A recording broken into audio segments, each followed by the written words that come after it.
آگے ان قوموں کا ذکر ہے جن کے دلوں کی زمینیں بڑی خراب تھیں، کفر کر کر کے بنجر ہو چکی تھیں، ان کے دل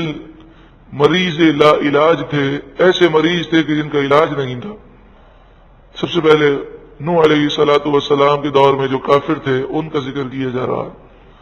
حضرت نوح علیہ الصلوۃ والسلام کے دور کے کافر بڑے سخت تھے، 950 برس تک حضرت نوح علیہ الصلوۃ والسلام تبلیغ فرماتے رہے، 950 برس، سوچے تو صحیح، 950 برس میں اس دور میں تو 9-10 نسلیں گزر جاتی ہیں، بلکہ 9 سے بھی زائد یا 10 سے بھی زائد نسلیں گزر جائیں گے۔ کسی کی عمر 60 برس ہے تو اس کی بیٹی کی عمر 40 برس ہے، اس کی بیٹی کی عمر 70 برس ہے، تو آپ دیکھیں 2 صدیوں کے اندر جو ہے 3 نسلیں گزر گئیں۔ تو 950 برس تک آپ نے انہیں ایک ایک کو جا جا کر اسلام کا پیغام پہنچایا، اور ایسے سخت تھے یہ کافر اس دور کے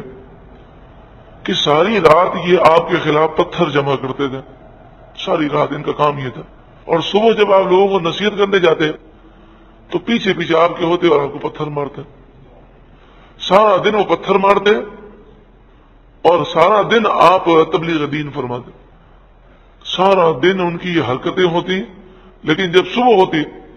تو حضرت نوح علیہ الصلوۃ والسلام اس طرح تبلیغ دین کے لیے نکلتے جیسے پہلی مرتبہ نکل رہے ہوں، کوئی مایوسی، کوئی پریشانی یا کوئی بدن میں سستی یہ ممکن ہی نہیں ہے نبی سے، وہ اسی طرح نکلتے جیسے پہلے دن میں نکلا ہوں۔ میں سوچے نا کہ جن کو آپ 100 مرتبہ سمجھا چکے ہوں اور وہ جواب میں پتھر مارتے ہوں، تو آپ جب 101 مرتبہ اس کے پاس جائیں گے تو آپ کی گفتگو ڈھیلی پڑ جائے گی، آپ کہیں گے یہ آدمی تو سننے کے لیے تیار نہیں ہوتا، تو آپ نے انہیں جا کر بھی نصیحتیں فرمائی۔ بہت کم مسلمان ہوئے، 72 یا 78 یا 80 یا کم و بیش، اصل تعداد تو اللہ جانے، لیکن 72 یا 78 یا 80 سے مراد یہ ہے کہ بہت کم لوگ مسلمان ہوئے۔ پھر کشتی بنائی گئی اور آپ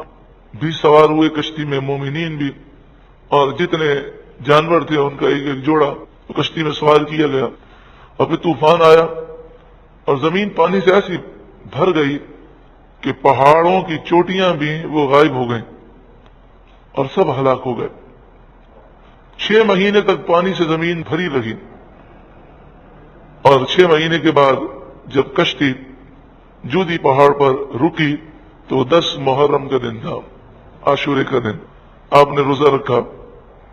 اور آپ کے ساتھ جو مومنین تھے انہوں نے بھی روزہ رکھا۔ تو عاشورے کا جو روزہ ہے یہ روزہ کئی انبیاء سے اور بزرگان دین سے ثابت ہے، اور عاشورے کی فضیلت پہلے سے ہے۔ حضرت آدم علیہ الصلوۃ والسلام کی دعا عاشورے کے دن قبول ہوئی، حضرت نوح علیہ السلام کا یہ واقعہ، حضرت یونس علیہ السلام مچھلی کے پیٹ سے باہر آئے تو عاشورے کے دن، تو اس طرح کئی واقعات ہوئے ہیں، اور یہ عاشورے کا دن اسلامی تاریخ میں بڑی اہمیت کا حامل ہے۔ اور پھر اس کے بعد سن 61 ہجری میں یہ المناک واقعہ بھی ہوا کہ جس میں خاندان نبوت کے نوجوانوں کو، پھولوں کو مسل دیا گیا، ظلم کی انتہا کر دی گئی، ایسا ظلم کیا گیا کہ اس واقعے کو انسان بیان کرنے کی ہمت نہیں رکھتا، ایسے ظالمانہ انداز تھے۔ تو حضرت نوح علیہ الصلوۃ والسلام کے دور کے ان کافروں کا ذکر ہے کہ جن کے دل اتنے مردہ تھے کہ دل کی زمین مردہ تھی۔ لقد ارسلنا، بے شک ہم نے بھیجا، نوح علیہ السلام کو الی قومہ، ان کی قوم کی طرف، فقال، پس آپ نے فرمایا، یا قوم، اے میری قوم، اعبدوا اللہ، اللہ کی عبادت کرو، ما لکم من الہ غیرہ، اللہ کے سوا تمہارا کوئی خدا نہیں، الہ نہیں، معبود نہیں، انی اخاف علیکم، بے شک میں تم پر خوف کرتا ہوں، عذاب یوم عظیم، بڑے دن کے عذاب کا۔ قال الملأ من قومہ، آپ کی قوم کے سرداروں نے کہا، سردار کا ذکر کیوں ہے کہ باقی تو جو قوم تھی وہ سرداروں کے پیچھے پیچھے تھی، سردار جو کہتے تھے باقی قوم وہی کہتی تھی، جیسے اس دور میں حال ہے، سیٹھ صاحب جو کہیں گے، مالدار جو کہے گا، حکمراں جو کہیں گے، غریب لوگ تو انہی کے پیچھے چلتے ہوتے ہیں۔ لیکن جس کا دل نور ایمان سے روشن و منور ہو، نہ وہ کسی سیٹھ کی پرواہ کرتا ہے نہ کسی بادشاہ کی، وہ تو اللہ اور اس کے رسول کے حکم پر چلتا ہے۔ قال الملأ من قومه، نوح علیہ السلام کی قوم کے سردار بولے، انا لنراک، بے شک ضرور ہم آپ کو دیکھتے ہیں،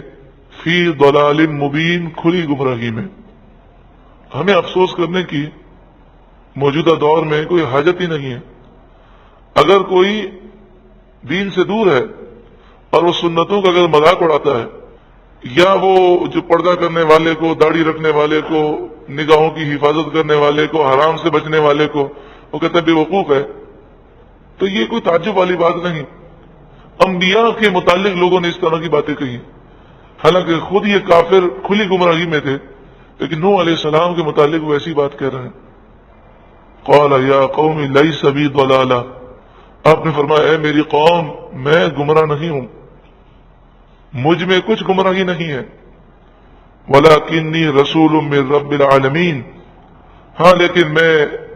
رب العالمین کا بھیجا ہوا ہوں، میں رسول ہوں اللہ کی طرف سے۔ ابلغکم رسالات ربی، رسالات کا مطلب پیغامات، ابلغکم میں تمہیں پہنچاتا ہوں میرے رب کے پیغامات،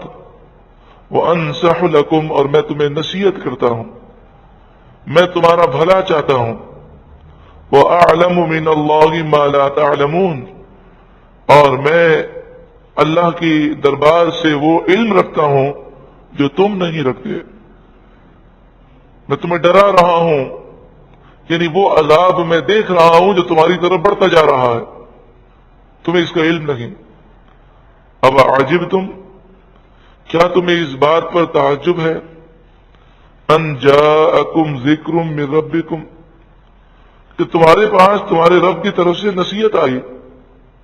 علی رجل منکم تم میں سے ایک مرد پر، یعنی میں نے تمہارے درمیان زندگی گزاری اور پھر میں نے نبوت کا اعلان کیا تو تمہیں اس پر تعجب ہے؟ اس میں تعجب والی کیا بات ہے؟ میں اپنے نبی ہونے پر تمہارے سامنے دلائل اور معجزات قائم کر چکا ہوں، اور میں نے تمہارے درمیان زندگی اس لیے گزاری ہے تاکہ تم میری زندگی کو پہلے دیکھ لو اور میرے اخلاق اور میری پاکیزگی کی تم گواہی دو، اس کے بعد میں نے نبوت کا اعلان کیا۔ ہر دور میں ایسا ہی ہوا، جیسے پیارے آقا صلی اللہ علیہ وآلہ وسلم نے 40 سال تک اپنا کردار لوگوں کے سامنے پیش کیا، سب صادق اور امین کہنے لگے اور آپ کے کردار پر سب مطلع ہوئے، پھر آپ نے نبوت کا اعلان فرمایا، لِيُنذِرَكُمْ تاکہ وہ تمہیں ڈرائے، یعنی تم میں سے ایک مرد پر وہی اس لیے نازل ہوئی تاکہ وہ تمہیں ڈرائے، وَلِتَتَّقُوا اور تاکہ اس لیے تاکہ تم ڈرو، وَلَعَلَّكُمْ تُرْحَمُونَ اور اس لیے تاکہ تم پر رحم کیا جائے۔ ساری گفتگو سن کر انہوں نے انکار ہی کرنا تھا، انکار ہی کیا، فَكَذَّبُوهُ تو انہوں نے نوح علیہ السلام کو جھٹلا دیا۔ کیا نوح علیہ السلام کی نصیحت میں کوئی غلطی تھی؟ نہیں، وہ تو رحمت کی بارشیں تھیں، لیکن زمین ہی کیا تھی؟ بیکار تھی، مردہ تھی، تو کافروں کے دل کی زمین جو ہے وہ خراب تھی، کوئی اثر نہ ہوا۔ فَأَنْجَيْنَاهُ تو ہم نے نوح علیہ السلام کو نجات دی، وَالَّذِينَ مَعَهُ اور جو آپ کے ساتھ مومنین تھے انہیں نجات دی، فی الفلک کی کشتی میں، یہ دنیا کی پہلی کشتی تھی جو نوح علیہ السلام نے بنائی اللہ کے حکم سے۔ تو آج جتنی بھی کشتیاں، یہ جتنے بھی بحری جہاز چل رہے ہیں، تو یہ حضرت نوح علیہ السلام کا صدقہ ہے کہ آج اتنی ہمارے لیے آسانیاں، کیونکہ سب سے پہلے تو آپ ہی نے کشتی کا آئیڈیا لوگوں کو دیا۔ وَأَغْرَقْنَا الَّذِينَ كَذَّبُوا بِآيَاتِنَا اور ہم نے غرق کر دیا ان لوگوں کو جنہوں نے ہماری آیتوں کو جھٹلایا۔ إِنَّهُمْ كَانُوا قَوْمًا عَمِينَ بے شک وہ اندھے لوگ تھے، امین مانے اندھے،